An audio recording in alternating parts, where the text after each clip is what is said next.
Didik TV KPM. Baiklah, kita pergi pula kepada soalan penyata keuangan. Soalan penyata keuangan adalah soalan yang sangat penting okey, dalam kertas 2 prinsip perakaunan. Okey, soalan penyata keuangan biasanya apa yang akan ditanyakan? Biasanya dia akan tanyakan A, akaun perdagangan dan untung rugi, dan B, penyata kedudukan keuangan. Okey, cikgu tunjukkan format terlebih dahulu. Okey, ini adalah format akaun perdagangan dan untung rugi. Okey, ini adalah akaun perdagangan dan untung rugi ini sebenarnya adalah gabungan akaun perdagangan dan akaun untung rugi. Akaun perdagangan bermula daripada jualan, okey, tolak dengan kos jualan dan kita akan dapatkan untung kasar. So itulah tujuan kita sediakan akaun perdagangan untuk mendapatkan untung kasar. Manakala akaun untung rugi, kita akan mulakan daripada untung kasar tambah hasil tolak belanja dan kita akan dapat jawapan untung bersih. Jadi tujuan kita sediakan akaun untung rugi adalah untuk mendapat untung bersih. Cikgu tunjukkan format yang ini adalah format penuh akaun perdagangan dan untung rugi. Jadi nanti kalau dalam SPM kamu beginilah jawapan yang kamu kena persembahkan. Kamu kena tulis macam inilah. Ini adalah yang penuh lah. Bermula daripada jualan, kita senaraikan kos jualan, dapatkan untung kasar, yang bawah ni untung kasar. Okey, kemudian kita akan tambahkan hasil, tolakkan belanja dan kita akan dapat jawapan di sinilah. Kalau jawapan kita positif, maka untung bersih. Kalau jawapan kita negatif, maka rugi bersih. Yes. Okey, sekarang kita teruskan kepada format yang kedua iaitu penyata kedudukan keuangan. So, penyata kedudukan keuangan ini ada 5 komponen. Yang pertama, aset bukan semasa.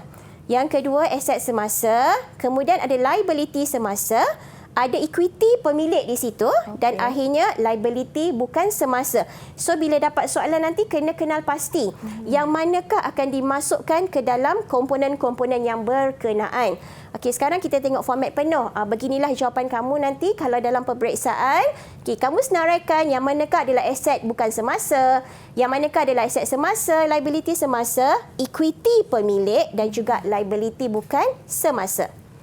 Okey, sekarang kita lihat apakah topik-topik yang berkenaan dengan penyata keuangan. Okey, ini adalah 5 topik yang penting yang berkenaan dengan penyata keuangan. Kita ada penyata keuangan milikan tunggal yang pertama, yang kedua, perakaunan kos, yang ketiga, rekod tak lengkap, yang keempat, perakaunan untuk perkongsian dan yang kelima, perakaunan untuk kelab dan persatuan. Okey, kita teruskan dengan yang pertama iaitu penyata keuangan milikan tunggal. So apa biasanya soalan minta kalau soalan yang keluar ialah soalan penyata keuangan milikan tunggal. So anda dikehendaki menyediakan A, akaun perdagangan dan untung rugi, B, penyata kedudukan keuangan. Jadi kedua-dua format ni cikgu dah tunjukkan tadi. Okey, jadi sekarang kamu kena tulis jawapan itu di atas kertas jawapan. Okey, ini adalah contoh soalan. Okey, daripada soalan sebenar tahun-tahun lepas. Okey, macam mana kita nak kenal itu adalah soalan penyata keuangan milikan tunggal? Pertama, lihat kepada pengenalan soalan. Nampak tak dekat situ dia kata Encik Amir adalah pemilik kedai runcit maju. So, nama seorang saja kan Encik Amir. So, bila Encik Amir seorang saja, okey, itu adalah petunjuk bahawa ini adalah soalan milikan tunggal. Okey, kemudian imbangan duga akan diberikan. Kamu akan ada satu senarai imbangan duga yang ada butiran di debit dan juga di kredit. Okey, kemudian yang ketiga, 7 hingga 9 maklumat tambahan diberikan. Tengok sebelah kanan. Ada lebih kurang 7 hingga 9 maklumat tambahan akan diberikan. Dan dalam maklumat tambahan tersebut, mesti ada 1. Inventori akhir. 2. Pelarasan akaun nominal. 3. Peruntukan hutang ragu. Keempat, akan ada 2 kaedah susut nilai. Dan yang terakhir, akan ada pembetulan kesilapan. Dan lihat kepada soalan dalam petak hijau. Nampak tak? Anda dikehendaki menyediakan A, akaun perdagangan dan untung rugi bagi tahun berakhir 30 Jun 2017 dan B, penyata kedudukan keuangan pada 30 Jun 2017. So ini confirm soalan penyata keuangan milikan tunggal. Okey, jadi beberapa tips cikgu nak berikan di sini. Okey, yang dalam kotak-kotak berwarna tu, okey, yang pertama, apa di situ? Garis untuk memudahkan baca butir dan angka. Nampak tak cikgu garis tu? Setiap 2 butiran cikgu garis.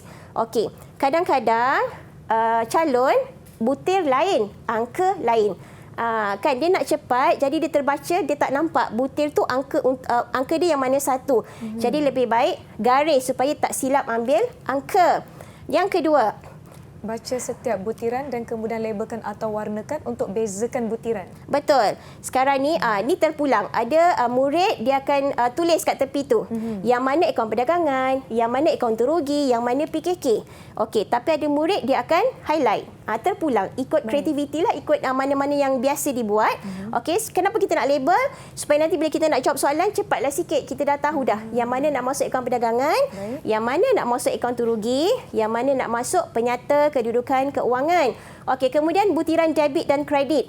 Okey, semua tahu kan apa yang berada di sebelah debit? Yang berada di sebelah debit ialah akaun-akaun aset dan belanja. Okey, apa pula yang berada di sebelah kredit? Yang berada di sebelah kredit ialah akaun-akaun liability, equity pemilik dan hasil. Okey, kemudian seterusnya maklumat tambahan nombor 1 memang akan inventory akhir. Jadi, murid kena tentukan angka inventory akhir yang mana akan digunakan. Okey, kita tengok. Kalau dia bagi 2, maksudnya kita akan ambil yang lebih rendah.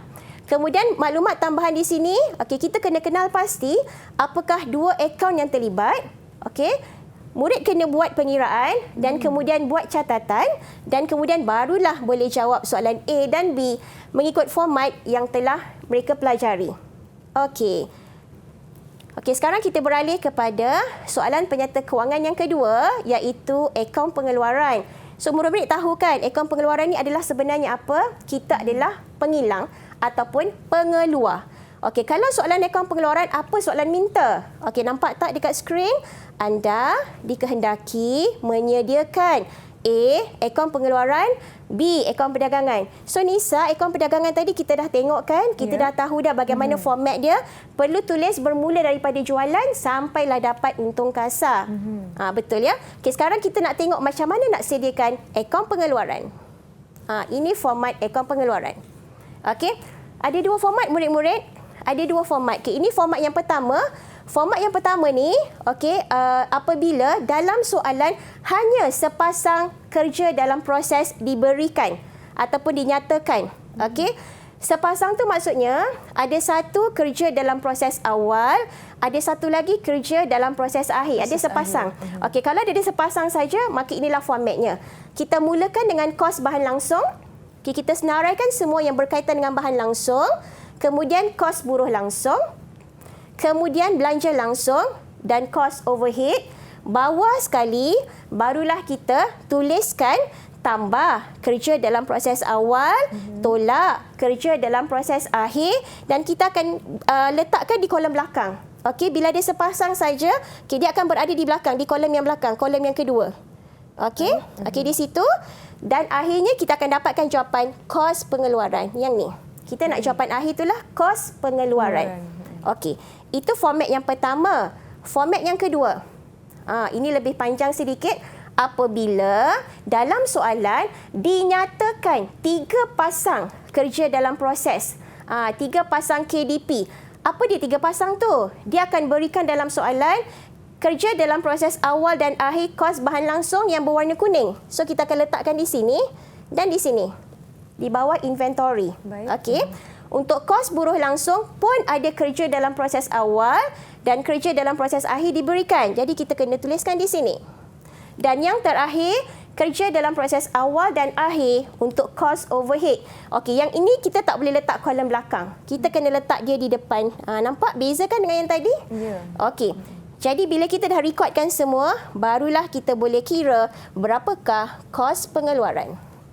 Okey, boleh? Okey, sekarang baru kita tengok bagaimana kita nak sediakan akaun perdagangan. Akaun perdagangan, tahu dah kan, bermula daripada jualan, tolakkan dengan kos jualan dan kita akan dapat jawapan untung kasar. Okey, apa beza akaun perdagangan ni dengan akaun perdagangan yang biasa kamu buat? Nampak tak ada kos pengeluaran yang berwarna merah tu? Daripada mana kita akan dapat jawapan ini? Daripada A tadi. Nampak tak dekat A tadi? Kan bawah sekali tu kan kita akan dapatkan jawapan kos pengeluaran. Okey, jawapan itu kita kena pindahkan di sini. Okey. Yang lain tu semua samalah, kita start dengan jualan. Okey, kita ada inventory awal barang siap, kita ada belian barang siap. Apakah maksud barang siap? Okey, barang siap ialah barang ataupun produk yang telah siap dari kilang kita. Ingat kan cikgu cakap tadi, akaun pengeluaran ni merujuk kepada kilang. Kita adalah pengilang, kita adalah pengeluar. So, barang siap tu adalah barang yang memang dah siap daripada kilang. Okey, atau dan barang yang kita beli siap daripada pembekal lain. So, barang siap ada dua kategori. Satu ialah barang ataupun produk kita sendiri yang dah siap diproses, dan satu lagi ialah barang yang kita beli daripada pembekal lain.